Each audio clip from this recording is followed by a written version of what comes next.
Minecraft gamers! Welcome back to another exciting episode of Fun with Flapjack Hardcore Minecraft. Hey, today is a hardcore mode gameplay experience for us. I'm actually in Samurai server again. That's play.ssserver.club. That's Samurai server online gameplay. It is a semi-vanilla modified hard mode game. In this world, I was just thinking to myself, I should share with everybody what I've been doing for the past week or so. I've been playing my hardcore mode and doing a lot of grindy stuff, so it's not worth video recording and sharing any of that on YouTube. But yeah, I decided to showcase a little bit of my SS server home world here, and what I have is a Hobbit hole.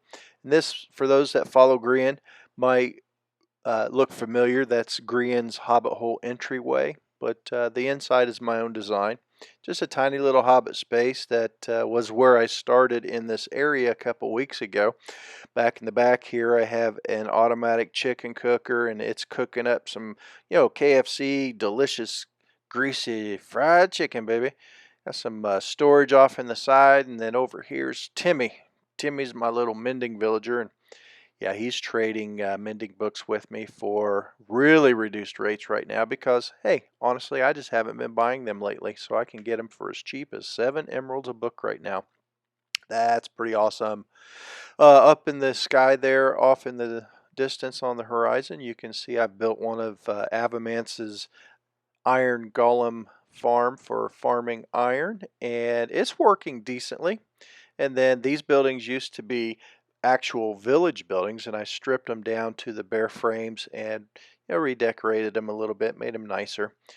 This building over here is a village building that I only like the roof, and so I decided to make little flower like pagoda looking style of buildings out of those because the roof looks really cool, but the rest of the building was just awful. And so I stripped it out and then redid it completely, basically the entire thing. Over here, built into the landscape, I put my cactus farms. I set up just a small base one level cactus farms because I don't need a ton of cactus, but you can trade cactus at the world spawn in Samurai server to get paid in gold coins, and those gold coins can be used to trade for much better loot, much better gear, various items of all sorts. So like you can get looting 5 swords and just all kinds of amazing cool stuff at spawn. You can craft your own oblivion bows, craft your own oblivion swords, make all kinds of really neat things. You can get protection 5 level armor. Let's see. Yeah, this is all protection 5, and so yeah, you need gold coins, and you need XP bottles, and you need the raw resources, and then once you have those things, you can go to spawn and visit the village traders and trade for the really cool things. So like I said, this is a modified server. It's not vanilla in any way, but it is a ton of fun. One of the things that got me rich pretty quick was I was interested in getting enough gold coins to get some armor, and so I built this little small netherwart farm using the old flush mechanics and dispensers and such. I know you can use other ways to flush the water, but I had a skeleton farm and all those bows, and so I just was making dispensers and had 4 or 5 different stacks of dispensers. So I just used dispensers to flush all that netherwart and collect it and then replant it. And then Avomance's iron farm here requires that you carve out the area under it and around it so many blocks, and I couldn't remember how many blocks, but a player in this server told me that it was 16 blocks, so I didn't want to do that. Occasionally up on the hilltop off in the distance, yeah, up there where I put that I put that fence with lanterns and stuff, iron golems will spawn up there, and I just go up there and shoot them. No big deal. But yeah, they'll flush along this ice floor into the lava and cook just like the old style. No big deal. Put in a little carrot farm here just to fill in the space because I had to clear out some of this. Wasn't intended to be all cleared out. And hello there, phantoms. Yeah, so exciting, so exciting. Let's Yeah, let's not worry about them because the cats are making them not want to land where I can collect the phantom membrane, which is another item you can use in this game. Go to spawn with 21 phantom membranes and you can trade for an elytra. It is almost broken, but that's okay, you can fix it. This was the other part of my little hobbit hole that I started in this area. I needed some paper, and so built a little small 100% efficient collection system and sugarcane farm, but not a big one. Just enough to get me a shulker filled up, and then I've got a shulker box full of rockets too. And then this is my gunpowder farm, and because this is a modified server, I have 3 creeper spawners spitting out creepers, so I can stand here and whack on these things. Then I can sell the gunpowder at spawn for more gold coins to trade in for more things.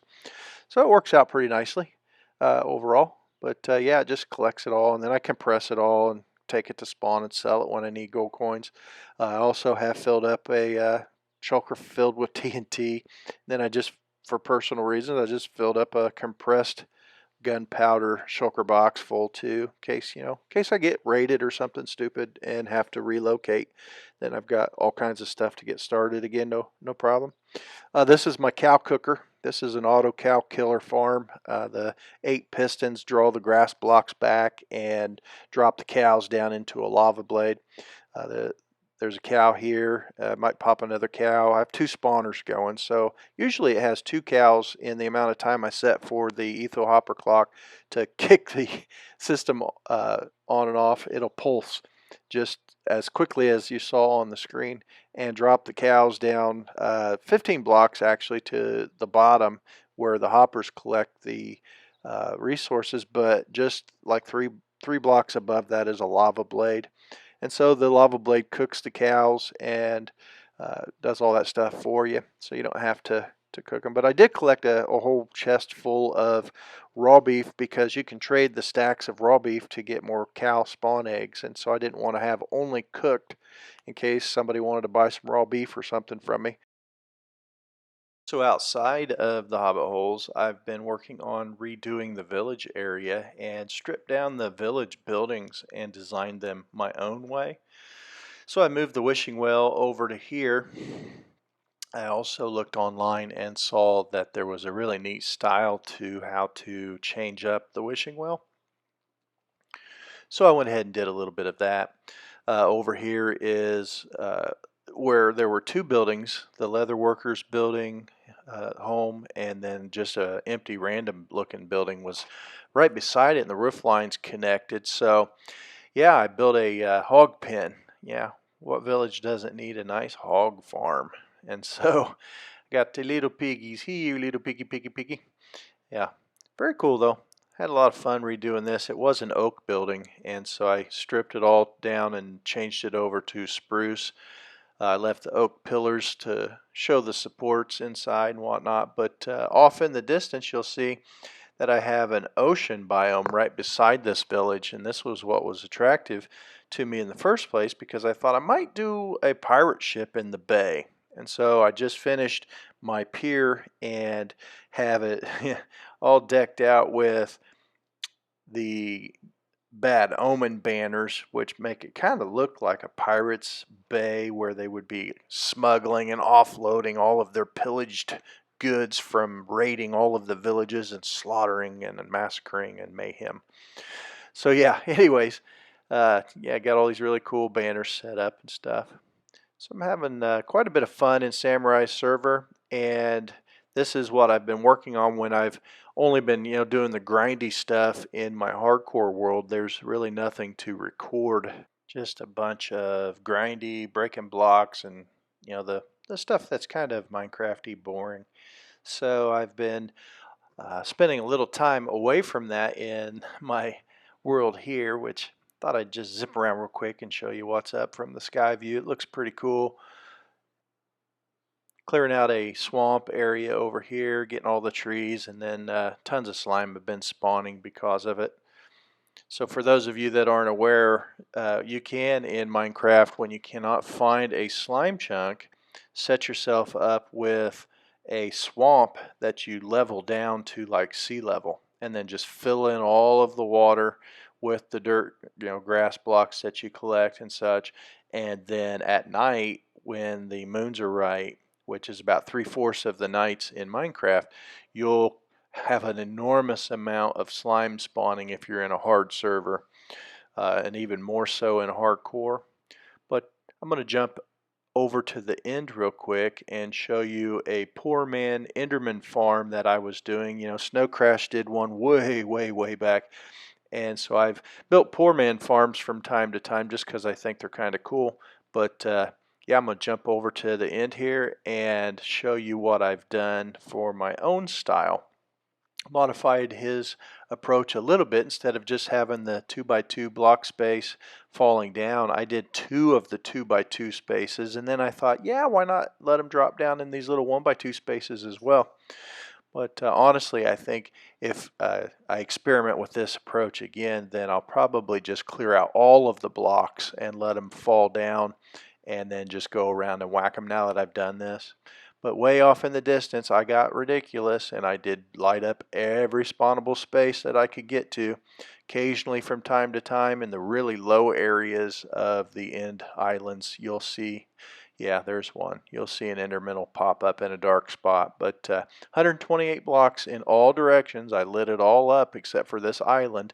And then the Endermen will come rushing in here when they aggro on that Endermite. There they go, whoosh, whoosh, whoosh.